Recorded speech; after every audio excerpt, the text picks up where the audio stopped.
Hey everyone, welcome back to another karting video. Today it is very wet when we're at Karting North East for a one-off round when the trophy presentation was on as well.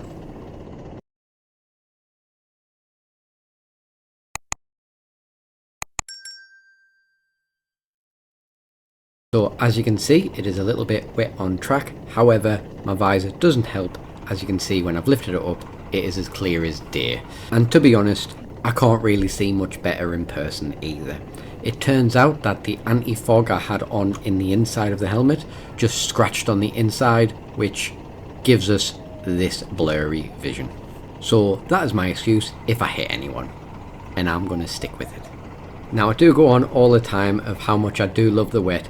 However, I've gone and done myself dirty here and qualified down in 6th place, but hopefully that is due to change as soon as the race starts. This race as well is only a one-off event, so it's nothing to do with any championships. The grids are mixed between heavyweight and lightweight, that's why there is 22, so a pretty large grid still. And to be honest, not many people like to get wet for no reason, unless you're on OnlyFans, but that's a different matter. Strange segue. But speaking about OnlyFans, what's your thoughts on these? As soon as the monetization comes through on YouTube, I'll be getting these posted on the website. But drop a comment below what you think.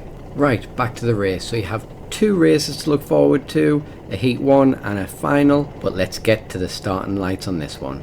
Now if you're thinking about joining this championship next year, don't forget it is 5 red lights, and as soon as they turn off, that's when you go. Now I get a mega start, and so does Dan, who is in 3rd place, who is practically in 1st place by now, so he will take some catching if anything. Now I don't actually recommend going on the inside for the first corner, however we weren't going race pace and I managed to hook my wheel on the cement on the inside of the corner. But we do slot in nicely into 4th place, and then we can make another place going round the dogleg.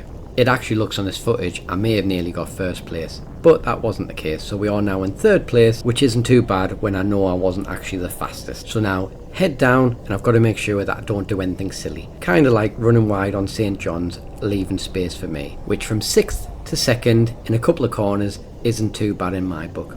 Now we nearly did lose a space here to Zach on the inside, however I didn't give him enough space to manage to hold me too close to the inside, managing to get on the outside where the grip is and hold in my position. So now we have to hunt down 1st place, and that just sounded like I was doing the hokey cokey going inside outside, but never mind. So now that's calmed down a bit, let's talk a little bit about how to drive in the wet. You've got to make sure that you can find the grip where you can, within reason of course. Now normally in your own karts you may be using a lot more curb than we can the higher karts, because then if we use too much we risk getting black flagged, and then going to the back of the grid is not what we want. Hopefully you can see on the footage is that I try to be precise on when I turn, not to turn too early, but you will notice is that it will understeer and it will push on going into the corners. You've got to know and have faith that the kart will bite, and then slowly get the kart straight again to make sure that you don't oversteer. So that's lap 1 out the way. We are now in 2nd place, and Dan has gone up the road, so we need to actually really try to catch up. And as mentioned, I wasn't the fastest, so we've got to remain consistent, and he's got to make a couple of mistakes, and just let you know that may just happen. Now it is a shame that we can't use the curbs as much as we did when we were in that pro kart and that footage.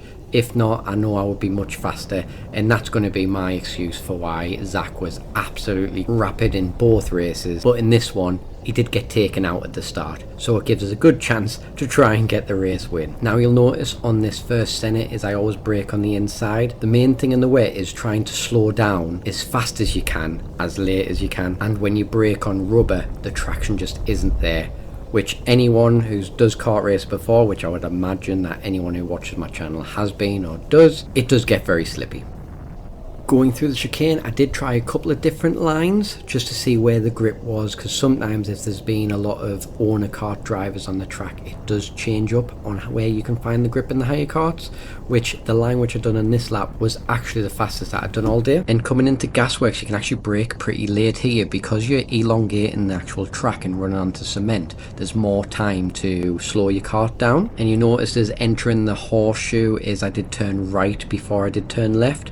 This is because there's more grip there, allowing me to straighten the car up, making sure that you can carry the more speed going round the actual corner itself. Now as we go on the straight, Dan is away. I am checking behind us just to see how close the other people are, because I didn't feel that fast. But even if it did catch us up, they've still got to overtake us, which sometimes can be hard in the wet. Now turn 1 is also just about flat out in these karts, because you are elongating that corner again, running into the newly tarmacked area. There's so much more grip, so at least you can carry so much speed around there. And don't worry, I'm not going to talk about how I take every corner. I will, after I've documented this first race, put my fastest lap on separately, so at least you can watch it and try and see where I've gone wrong, and also maybe places where you can go better yourself. Another reason why I've left in till lap 3 is Dan forgot he was go-kart racing and decided to be a ballerina. As you can see, he's just done a nice little pirouette on the grass there, quick wave to say thank you very much, and now we're in position 1.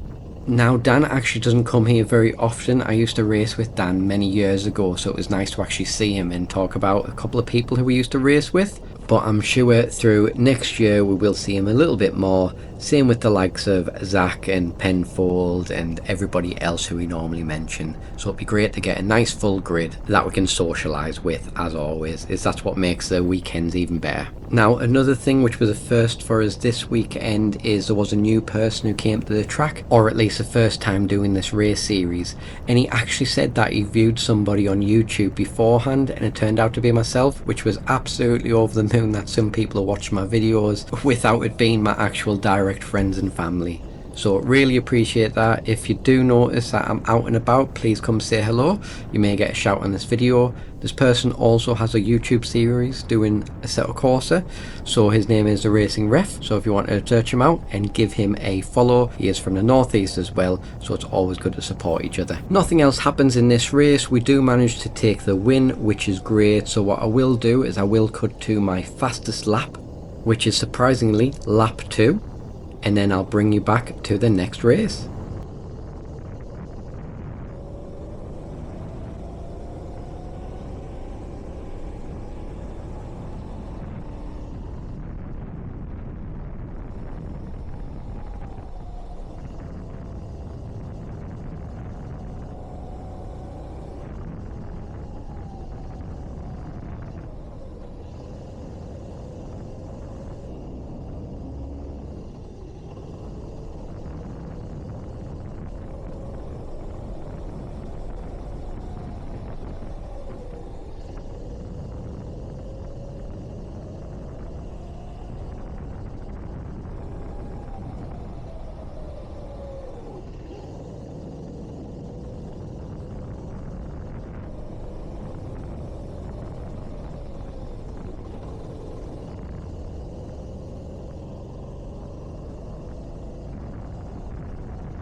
And that was my fastest lap of the day. As mentioned, Zach did have a storm of a lap, but we did get a 97.176. I'm pretty sure for the day Zach did get down to a 74, so massively faster. Another thought while making this video is how best to manage traffic, especially when you're leading a race and you're conscious about the carts behind. Or what I like to call it, squeaky bum moments. So we can see we're catching this car up in front pretty fast. Now I'm actually trying to think where is best to overtake this person, so either lining up to get a better exit, so I might put myself a little bit offline in order to get better speed to go into the corner, or indeed making sure I can come out faster than for an undercut. In this instance I did lose a bit speed mid-corner because I wasn't expecting to catch him up, but let's see how we do on the next person. So on this one we actually catch him up on the straight. I did try and give myself that little bit of overspeed, so we all catch him really fast, knowing that a lot of people maybe don't take this corner flat out, but from my position going in the corner, I'm not in the best grippiest position, so I make sure that I maybe run him a bit wide, try and make sure I turn in the most optimal position so I don't lose that much speed going around the corner. And as we can see, it does bite eventually with that little bit of understeer. Which then brings us on to the next person. Now these were a little bit faster, of course lapping them a little bit further in the race, but you tend to find the faster people are easier to overtake as they're not as unpredictable as they can be if someone's completely brand new to the circuit. So again, I'm not in the best position to carry that much speed around the corner, trying to give enough respect and room, braking on the inside, but trying to get the grip where I can. Now this kart does manage to get the undercut onto us, however I am able to carry enough speed going through there, confident that I was going to make the turn for the chicane, making sure I go down the inside. Not the most optimal position for me for speed, however at least I know that the person behind us has to do the exact same thing as me if they were right on my bumper. Right, so we now are on race 2. A little bit of sunshine still out, however it is still a very wet track. And in this one, I hope you noticed it is very clear compared to the last one, because this is when I realised about that anti-fog, which was very scratched. So I did take it off, however there is still sticky stuff all over the screen. The track were kind enough to give us some brake cleaner to try and clean some of it off, but at least we can see, which is always beneficial. I will also give you a heads up in this one, my fastest lap is over a second slower in this one than I did in the first race. So you might expect them to go a little bit backwards, but at least you can see a little bit of carnage, if any, on this first lap. So lights are green, managing trying to use my body weight to get off the line, but second place has managed to get that run. Thinking about squeezing out the person as well behind us, however I thought I'm going to opt for the inside line again, which doesn't pay off this time. As we can see, Dan and Zach have gone already. Penfolds managed to join the mix as well, but at least that's something else to watch in this race. Now watching these back, it is always interesting to see how everyone's taking the lines, especially on the first lap when the tyres are cold. In fact, it's just nice to see in general, especially since my visor wasn't the best the lap before. Now at this point in the race, you should be feeling optimistic that you can catch the people in front. However, since they got such a better launch off the line on us and looking at where they are getting grip, I wasn't having too much confidence. So it is a telltale sign that I am going to get backwards, but at least we're going to try our best and try and at least get a battle with somebody so we can have some fun. How this format works as well, since qualifying goes straight into race 1, at least you are used to the car to see where you can find grip. In this case you go straight out the pits to grid up, so my tyres are cold, but with my lines for this first lap I'm actually driving to know where there would be grip, but I'm not feeling that confident in this kart. But everybody is in the same boat and is just trying to make the most of it. Great news to anybody who wants to join this championship next year. The new karts are coming. They may not be here for the first round, however it is definitely something to look forward to. So that is nearly the first lap out the way. I am not confident that I am going to win this one. Watching the footage back, I can see a lot of understeer going to corners, especially on the exit of this horseshoe. We can see I am full lock and just not wanting to get that turn. I was trying to use a bit of body weight as well, so now I will have to adjust my driving a little bit in order to maximize my best speed I can. Going down the straight, I am a little bit conscious of the kart really close behind us, so we're going to make sure that we don't do anything too silly and crash us all out, and indeed hurt ourselves. A little glimmer of hope happens in front where Andrew and Dan are having a little bit of a battle, allowing us to catch up, and we know we don't have to be the fastest, we just have to be the most consistent of going around the track to actually get somewhere. Now first place Zach has gone, that was no chance, but there may have been a second place on the cards depending on what happens in front. Now remember what I said in the first race to make sure you brake on the inside for this corner?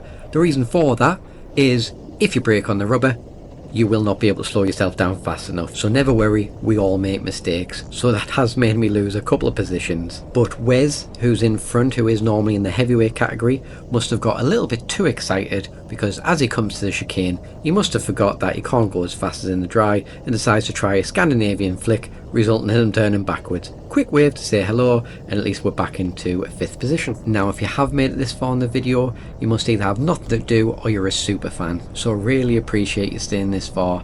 Now our subscribers are going up. Now if you're not a subscriber yet, please consider subscribing. We try and get a video out weekly, and we are trying to do a little bit of shorts on each one as well, so thank you very much for all your support. Now nothing extra happens in this video, so I will actually end it there, and the next videos that we'll get out is from Team Sport, so we should should have 2 on the way. So thank you once again, and I'll see you on the track next time.